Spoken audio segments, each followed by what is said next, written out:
Muy buenos días con todos ustedes.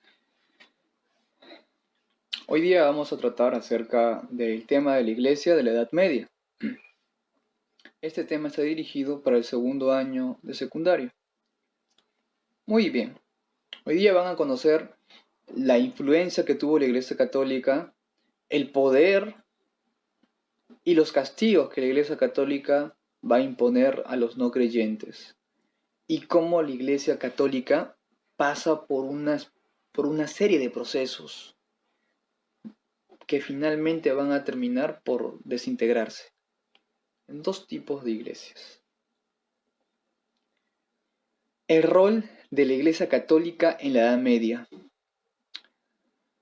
Se conoce que la Iglesia en la Edad Media estuvo en su máximo apogeo. Era muy poderosa. Claro, años después, siglos después, fue perdiendo protagonismo y poder. Pero el máximo desarrollo y máximo poder de la Iglesia fue en la Edad Media. ¿Cuáles fueron las causas, los motivos, cómo la Iglesia Católica podía tener tanto poder, tanta influencia en Europa y en el mundo? Vamos a analizar cuáles fueron estos motivos que le daban tanto poder. Primero, el predominio cultural del clero. El clero está compuesto por todos los funcionarios eclesiásticos, sacerdotes, obispos, arzobispos, papas. Otro, la unidad de la fe en Europa. Otro medio de control de la Iglesia Católica va a ser la excomunión, ¿ya? Que más adelante vamos a ver a detalle. Otro medio de control es el interdicto, la Santa Inquisición. Otro motivo de que la Iglesia Católica tenga tanto poder fue la estrecha conexión entre la Iglesia y la vida civil. Otro motivo fue la cercanía del Papa, de las autoridades eclesiásticas con los reyes. Y no se olviden, la Iglesia Católica tenía mucho dinero. Hoy en día lo sigue teniendo y sigue aumentando su riqueza.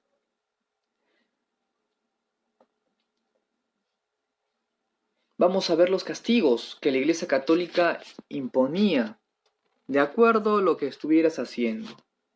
Si te comportabas mal, si blasfemabas, había un tipo de castigo, ¿ya? De acuerdo a qué tan grave era lo que habías hecho. Tenemos en la imagen de arriba el famoso, ¿cómo se llamará? Excomunión. La excomunión es el castigo por el cual la Iglesia Católica te quitaba esa identidad católica. Tú eres católico y supongamos que tú cometías alguna falta grave. La Iglesia Católica, ¿qué hacía? Te excomulgaba, o sea, dejabas de ser católico. Es uno de los peores castigos. Claro, no llega a la muerte, pero deja de ser católico. Y en plena Edad Media, que el Papa te excomulgue es algo, como se dice, inaudito, doloroso. Tenemos otro castigo también que aplicaba la Iglesia medieval, el famoso interdicto. El interdicto es la versión excomunión, pero a nivel global. La excomunión está aplicado para una persona, era personal la excomunión. Pero ¿qué ocurría cuando un grupo, un pueblo, una ciudad se rebelaba, no respetaba las leyes de la iglesia y su falta era grave? Le aplicaban el interdicto. O sea, todos eran excomulgados, no uno, como si lo era una excomunión normal, común. El interdicto es eso, excomulgar pero a una gran población, a un pueblo. Tenemos al peor de los castigos aplicados por la iglesia medieval, el castigo que acababa con la muerte, el castigo que te torturaba y si tú no confesabas, llegabas a la muerte. No se olviden que la Santa Inquisición fue creada en el siglo XII por el Papa Inocencio III para buscar castigar a los blasfemos, a los herejes. ¿Cómo funcionaba el castigo de la Inquisición? La Inquisición estaba conformada por los inquisidores, que son como jueces católicos. Ellos iban a analizar tu caso y si llegaban a la conclusión de que tú eras culpable, te aplicaban la pena máxima, que es morir quemado. Pero ahí no queda todo. Los jueces, los inquisidores de la Santa Inquisición, antes de matarte, te castigaban, te torturaban. ¿Cuál es el objetivo de las torturas? El objetivo de las torturas es que tú confieses, es que tú hables, que confieses el delito, el crimen del que se te acusa. Si te acusan de hereje, estos castigos buscan que tú hables, te confieses que sí eres culpable de eso. Y si la persona hasta el último decía de que no era culpable, que era inocente, los inquisidores daban la orden para castigarlo. Lo castigaban de diversas formas hasta que confesara lo que ellos querían escuchar. Una vez que confesaba lo que ellos querían escuchar, lo quemaban vivo. Lo llevaban a la hoguera. Lo quemaban en vida. ¿Ok? Pero antes de quemarlo, tenía que sufrir. Y eso es lo que hacían. Lo torturaban. Con una gran serie de castigos. Desde azotes, desde tratar de ahogarlo, ahorcarlo, golpearlo, hincarlo. Todo tipo de castigos muy crueles, muy crueles. De estas tres formas, con estos tres mecanismos, la iglesia medieval tenía sometido ¿a quién? A toda la comunidad. Si tú te comportabas mal, ibas en contra, blasfemabas, te podían aplicar o bien la Inquisición, o te comulgaban, o te aplicaban el interdicto. Es por eso que la Iglesia Católica en este entonces tenía, como se dice, tenías que hacer y ser creyente y seguir las costumbres, o si no, ya sabes lo que te iba a pasar. Y sí te pasaba. Así que muchos andaban con cuidado. Vamos a ver la clasificación, ¿ya? ¿Quién es la máxima autoridad en la Iglesia Católica? Tenemos al Papa, a los arzobispos, a los cardenales, a los abades, a las diócesis, a los priores.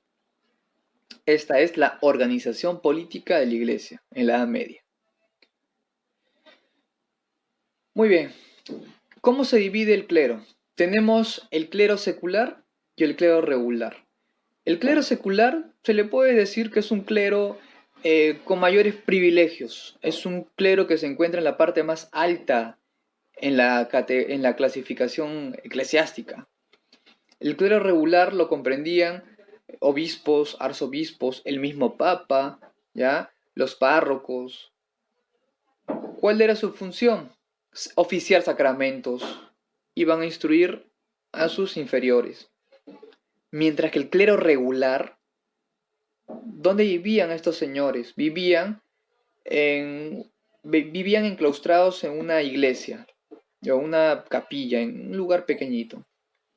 ¿Quiénes comprendían al clero regular? El clero regular estaba comprendido por los abades, los monjes, las monjas, los religiosos. Todos ellos vivían en monasterios. En la imagen podemos observar muy bien quiénes eran parte del clero regular y del clero secular.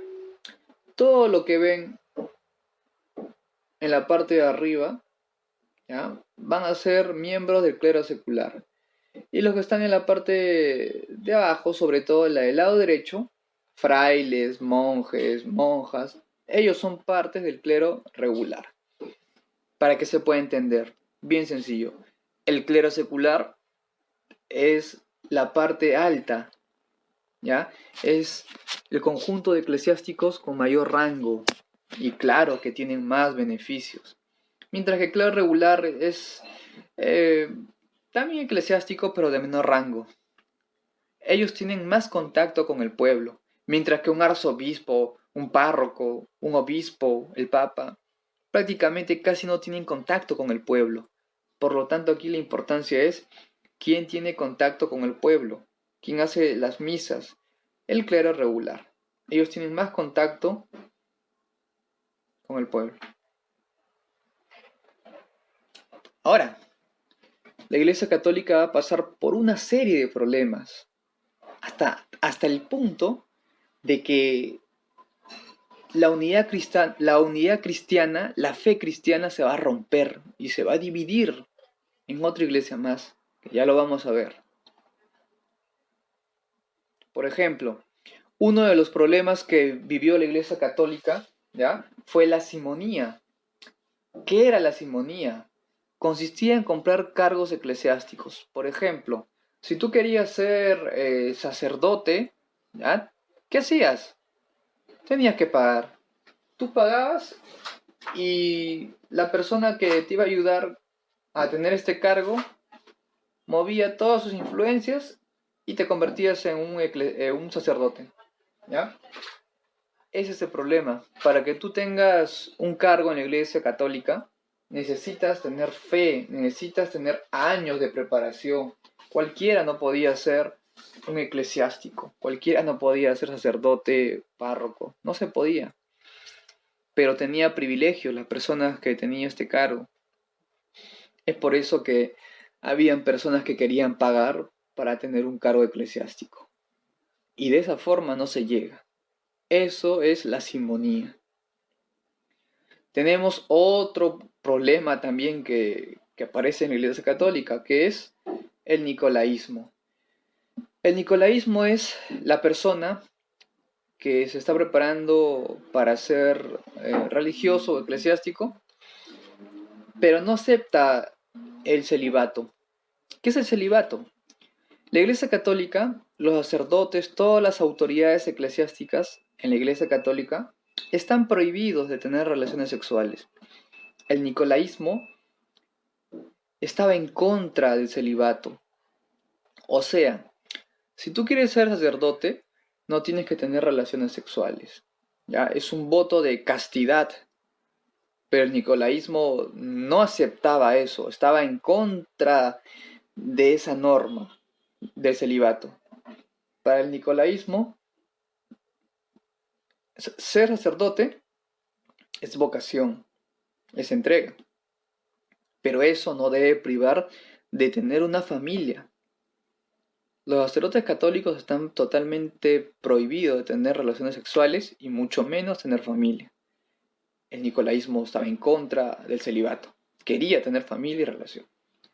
Segundo problema. Luego se genera el nepotismo. En el nepotismo, los gobernantes, los reyes, ¿ya?, los que tienen una autoridad, pretenden poner a su familia. ¿En dónde? En los cargos eclesiásticos, ¿ya? Pero no es que su familia sean creyentes, no, es simplemente porque van a recibir una paga.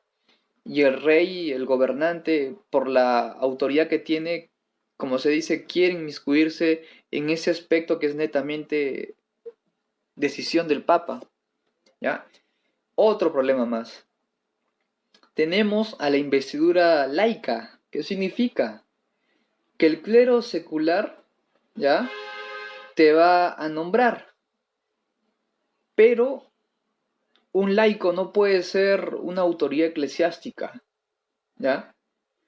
Así te nombren, tienes que tener años que sirves, años de una fe constante. No te pueden investir de un día para otro simplemente porque tienes influencia en la iglesia. Otro problema más que se genera. Otro problema más, la corrupción, que era pan de cada día en la Iglesia Católica. Si tú querías llegar a algún cargo, tenías que pagar. ¿Con quién hablabas? Se puede decir, con el clero regular y secular. Si tú tenías contactos con el clero secular y regular, podías acceder a algún cargo. Otro problema es la tregua de Dios. ¿Qué cosa es la tregua de Dios? En la tregua de Dios se va a prohibir luchar los viernes a domingos. O sea, en estos días no se podía luchar, eran como días sagrados. Cuando había alguna festividad religiosa, tampoco se podía luchar.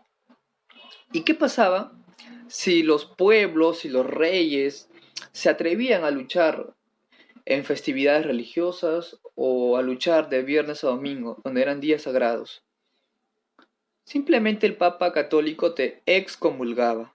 Y para los reyes y para el pueblo y para los soldados era algo terrible. Así que no podían luchar en estas fechas. Eso se llama la tregua de Dios. Muy bien. Estos eran los problemas que pasaba la Iglesia Católica. Y tenía que hacer algo. Si no, todo se iba a salir de control. La Iglesia Católica tenía que hacer algo. Y lo va a hacer. Vamos a ver. Se va a producir las reformas eclesiásticas. Una de las reformas muy interesantes que sufrió la Iglesia Católica fue la reforma cluniacense. ¿Ya? ¿Por qué el nombre tan extraño, cluniacense? Viene de un lugar sagrado llamado el monasterio de Cluny, donde queda en Borgoña, Francia. Esta reforma cluniacense, que viene del nombre del monasterio de Cluny, ¿ya? Se basó en ¿qué? Que el Papa católico no estaba supeditado a ningún señor feudal. O sea, que el Papa católico no aceptaba la autoridad del señor feudal. Por más dinero que tenga, por más poder que tenga el señor feudal no tenía más autoridad que el Papa católico. Por lo tanto, acá se genera un problema, ¿ya? ¿Cuáles van a ser las características de la reforma cluniacense? 1. Para que tú te puedas salvar, ¿ya? Lo vas a lograr con una pureza espiritual, con la oración, instruyéndote en las sagradas escrituras. De esta forma vas a poder tener una vida adecuada, como buen creyente que eres. En esta reforma clunicense, en el monasterio había un promedio de 200 monjes, ¿ya? Estos monjes van a ser los que van a influenciar, van a enseñar a la población las costumbres, cómo poder hablar con Dios. Podemos observar en la imagen el monasterio de Cluny, en Borgoña, Francia. Esta forma parecía como una especie de castillo, era el monasterio de Cluny. Tenemos otra reforma, la reforma cistercense. En la reforma cistercense, ¿ya? Lo que se busca es recuperar las antiguas reglas monásticas. ¿Qué significa el arte austero? En la reforma cistercense se buscaba regresar, retomar al arte austero. El arte austero es que en la construcción, que en la escultura no sea tan pomposo, no sea tan llamativo, no sea tan caro construir. Era un arte, como se dice, sencilla, común. La idea no era tener grandes monasterios con muchas cosas, con mucho dinero invertido. No, el dinero no era tan importante. Aquí lo que interesaba es, más que gastar tanto dinero en construir, era la fe, era seguir las antiguas reglas de los monasterios. Pero eso no deja de lado que en esta reforma se cree arquitectura, claro, se van a utilizar técnicas en arquitectura, como por ejemplo el arco apuntado, la bóveda de crucería, el arte gótico, ¿ya? Y también con elementos románicos, del arte románica y el arte gótico. Pero no va a ser tan, pero tan resaltante como otros monasterios, que son muy lujosos, muy pomposos. No va a ser así. Van a ser un poco más austeros. Un ejemplo vemos aquí.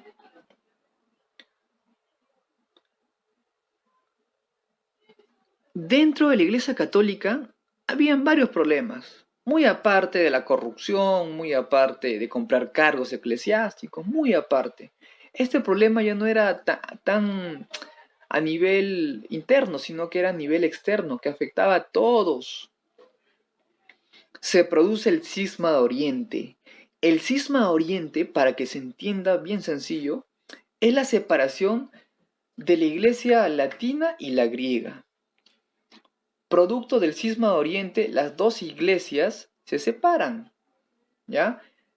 La latina, que es la iglesia católica que hoy conocemos, y la iglesia griega, que tiene base en la iglesia latina, ¿ya? ¿Qué ocurre? Para el año de 1054 después de Cristo, ¿ya? El patriarca Miguel Celurario, ¿qué ocurrió? Mandó a cerrar todos los monasterios de Occidente. Por lo tanto, Miguel Celulario, ¿qué era? Era el patriarca griego, ¿ok? Era el patriarca griego. Mandó a cerrar todos los templos latinos, todos. ¿Qué ocurre? El Papa León IX, ¿ya? Que es el patriarca de Constantinopla, lo va a excomulgar. Y producto de esta excomunión van a ser la iglesia ortodoxa. O sea, el Papa católico y el Papa griego, o sea, el Papa bizantino, los dos se van a excomulgar. Oye, es algo raro que entre dos papas se excomulguen, porque la autoridad para excomulgar lo tiene el Papa. El Papa es el que excomulga a una persona, sea rey, sea persona del pueblo. Es muy raro que dos papas se excomulguen, ¿ok? Pero ocurrió esto. Lamentablemente, la acción que tomó Miguel Celurario de cerrar los monasterios latinos, o sea, los monasterios católicos, hizo que se tomara esta decisión. Y así nace la Iglesia Ortodoxa, que hasta hoy en día existe. ¿Dónde existe? En la parte de Europa.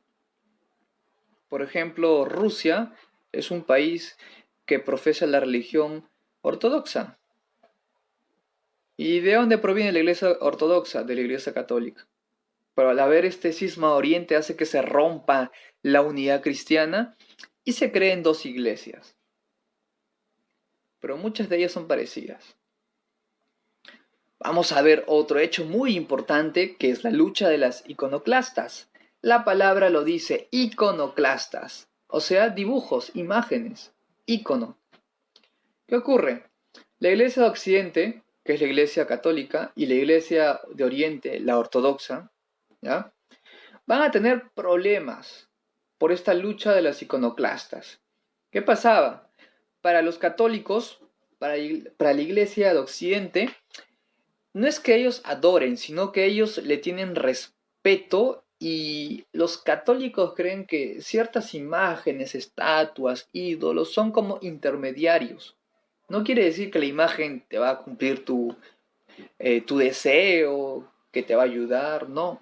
Sino que las imágenes para los católicos es una especie de intermediario entre el mundo terrenal y Dios, ¿ya? Pero resulta que para los griegos ortodoxos no lo veían de esa forma. Lo veían como que los católicos, como que la iglesia de Occidente eran adoradores de imágenes y que eso no es correcto, ¿ya? El Papa romano tuvo este problema, el Papa católico romano tuvo este problema con el patriarca de Constantinopla, o sea, con el Papa de Constantinopla, por este problema de las imágenes. Producto de este conflicto de ambas iglesias, ¿qué ocurre? Miren, resulta que hubo un problema entre los papas y los reyes, ¿ya? Entre el siglo XI y el siglo XII. ¿Qué pasaba aquí? Resulta que los reyes europeos creían que tenían máxima autoridad, creían que estaban por encima del Papa católico y se sentían con el derecho de elegir obispos. Y recordemos, esta autoridad de elegir obispos le correspondía solo al Papa, no a los reyes. Los reyes no tenían por qué hacer eso. Pero se genera un problema porque comienzan a cuestionarse, ¿quién debe elegir ¿Quién debe nombrar obispos? ¿El Papa o el rey? ¿Ya? Y producto de este enfrentamiento tiene que llegarse a un acuerdo, pues no puede haber una guerra eterna, no puede haber un enfrentamiento eterno entre las iglesias ni los reyes. Es por eso que se firma el Concordato de Worms. En el Concordato de Worms se llega a un acuerdo, después de tantas peleas entre papas y reyes. ¿Cuál es el acuerdo? Enrique V, ¿ya?, iba a reconocer el derecho para que el Papa elija y nombre obispos.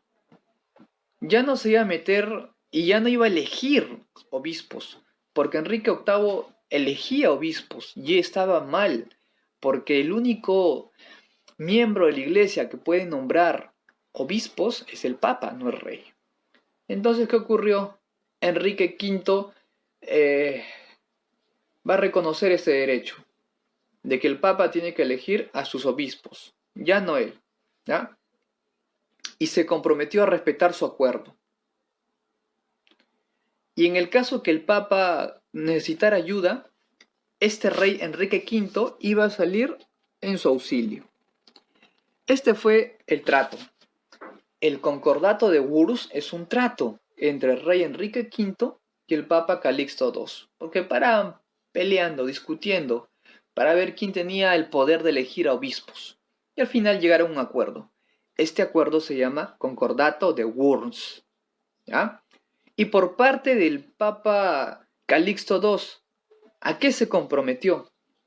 Él va a otorgar a los reyes, ¿ya?, la autorización para que puedan estar presentes en la ceremonia de nombramiento a obispos. ¿Cuál era el objetivo de que invitaran a este rey? Para que el rey luego no diga, esta elección de obispos ha sido fraudulenta. Para evitar eso, ¿qué hace el Papa Calixto II? Manda que Enrique V esté en la ceremonia de nombramiento, para que vea que todo es legal. Porque si no ve que todo es legal, va a decir, no, aquí hubo algo ilegal. Aquí se eligió por dedo, no se eligió respetando su fe, sus años de preparación. Para evitar todo esto, van a invitar a Enrique V. De esto trata el Concordato de Worms. Le va a poner solución a este problema, de quién elegía el obispo o quién no podía. Muy bien. Tenemos luego otro problema que se genera en la iglesia, el cisma de Occidente. Ya hemos visto el cisma de Oriente, ¿ya? Ahora pasamos al cisma de Occidente. En el caso del cisma de Occidente, ¿ya?, que se va a dar en lo que vendría a ser Francia,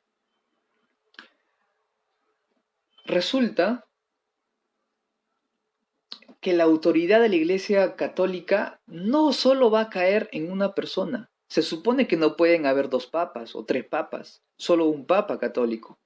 Pero en el cisma de Oriente se crea otro problema más.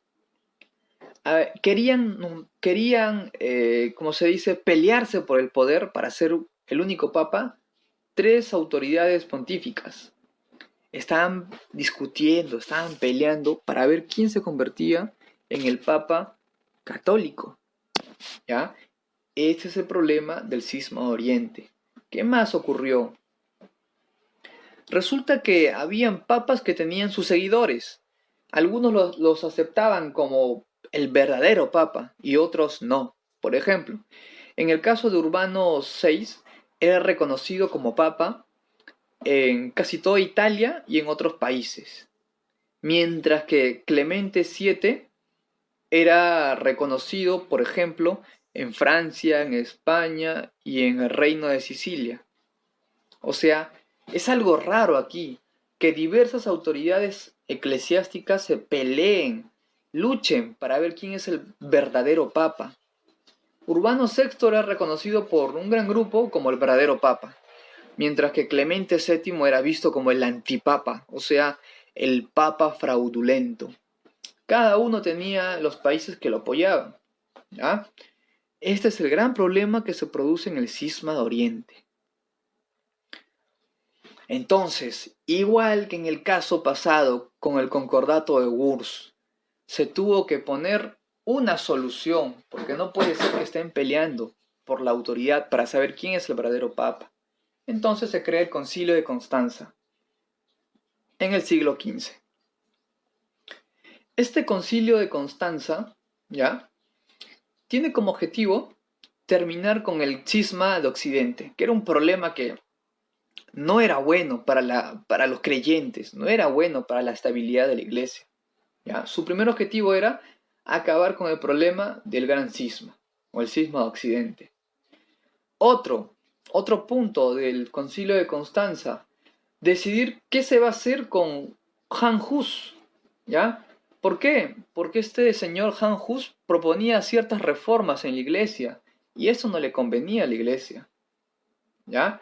Estos fueron los puntos que tenían que ver en el Concilio de Constanza para que la unidad cristiana, para que la estabilidad cristiana se mantenga y no se vea alterada, ¿ya? Ahora, ¿qué pasó? Resulta que Gregorio XII, ¿ya?, era reconocido como papa, mientras que Gregorio XIII fue depuesto y fue obligado a abdicar. O sea, el problema de la elección de los papas, quién era el verdadero papa, seguía. Algunos reconocían a cierto papa y al otro papa no lo reconocían. Pensaban que era un papa fraudulento. Es por eso que, para acabar con este problema, ¿ya?, van a tener que elegir a un papa aceptado por todos, no solo por algunos países, sino por todos, ¿ya? Este problema del cisma de Occidente, el gran cisma o cisma de Occidente, va a acabar cuando se elige a un papa que va a ser aceptado por todos. Este papa se va a llamar Martín V. Con Martín V se acaba el problema del cisma de Occidente, ¿ya? Este problema para ver quién es el papa se acabó. ¿Cuál va a ser la otra medida? El segundo acuerdo va a ser condenar a Han Hus por revoltoso, por blasfemo, ¿ya?, por tratar de promover la desunión cristiana, por ir en contra de los principios cristianos. Es por eso que a Juan o Han Hus y a Jerónimo de Praga van a ser condenados a la hoguera. Los van a quemar vivos. O sea, el Concilio de Constanza buscó acabar con el problema de la elección del Papa, del verdadero Papa, que sea reconocido por todos, y de pasada condenar a muerte a un revoltoso, a un conspirador, y no era así. Ni Han Hus ni Jerónimo de Praga trataban de buscar el desequilibrio, solo quería que ciertas costumbres o normas cambien en la iglesia, pero la iglesia, cualquier persona que vaya en contra de esto, que vaya en contra de sus reglas, que vaya en contra de sus principios, es visto como un blasfemo, como un hereje, como un revoltoso. Y al revoltoso, al hereje, al blasfemo, se acaba quemando.